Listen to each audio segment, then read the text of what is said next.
Hey everyone, Meg here with I Teach Stamping. Let's make a card. We're going to start by stamping our sentiment and our coffee cups using stamps from Tailored Expressions in Memento Black ink. There's a little heart that I'm going to use from a 𝗂𝗄𝗋 stamp that I wanted right in the middle of our coffee cup.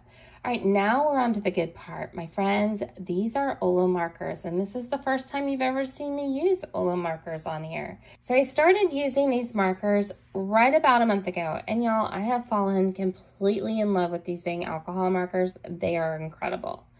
I love how easy they are to use. In fact, I struggled with them a bit in the beginning because I was trying to make them harder than they were. Have y'all ever done that with something? The more I use them, the more I love them. And the exciting news is today they came out with 32 new colors. Like today just launched 32 new colors. They are bright, they are fun, they are vibrant, and they work seamlessly with the rest of the color palette. I'm using 3 of the colors today, and unless I told you which ones they were, you probably wouldn't be able to guess. One of them is the green, by the way. All right, so I'm doing some simple shading here. I'm not doing a lot, but what I want to know is, do y'all want to see more videos like this? It's been a long time since I've made videos of coloring.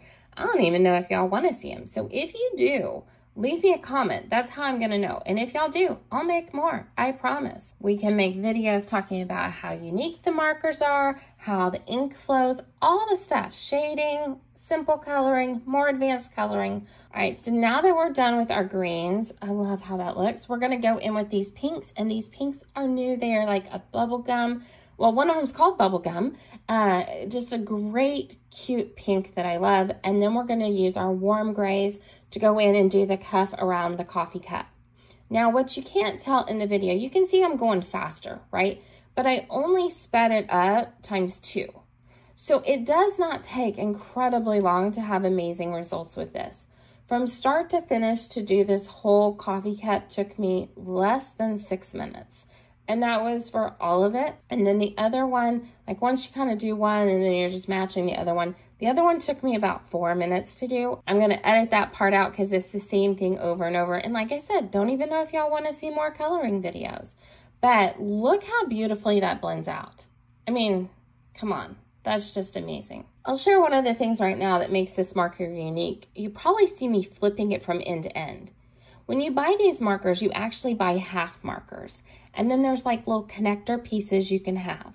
So you can custom make your marker. You can have the same color on both ends, but you don't have to. And from project to project, you can just unscrew them and change out to the colors you want to have. Now I'm going to take a scrap piece of that same white cardstock. I'm just going to go in with those pinks, and I'm making my own pattern paper because I wanted some striped pattern, but I wanted it to match the same pinks that we used on the cup. Now that our coloring is done and I've done the die cutting for it, I'm going to take our stamped sentiment and turn it into a tag. I'm going to trim at the bottom and also trim off the corners at the top. White card base folded in half, rotate that around and add some adhesive. Some dry embossed cardstock on top of that. We're going to use our little custom made little tag topper up here, just stick it on with some adhesive. I love the way this card turned out. Not even gonna lie on that. Some more adhesive on the back to secure it, and then I'm gonna use some foam tape to add this onto our card. Put it on there, just peel off the backing and add it onto our card. More foam tape is gonna go behind our coffee cups, and then we're going to tie a bow in linen thread and add it on top. So like I said, if you wanna see more videos like this where I'm coloring and teaching you all the things about these markers, leave me a comment, let me know. I hope you like this project. Make sure to like and follow I Teach Stamping.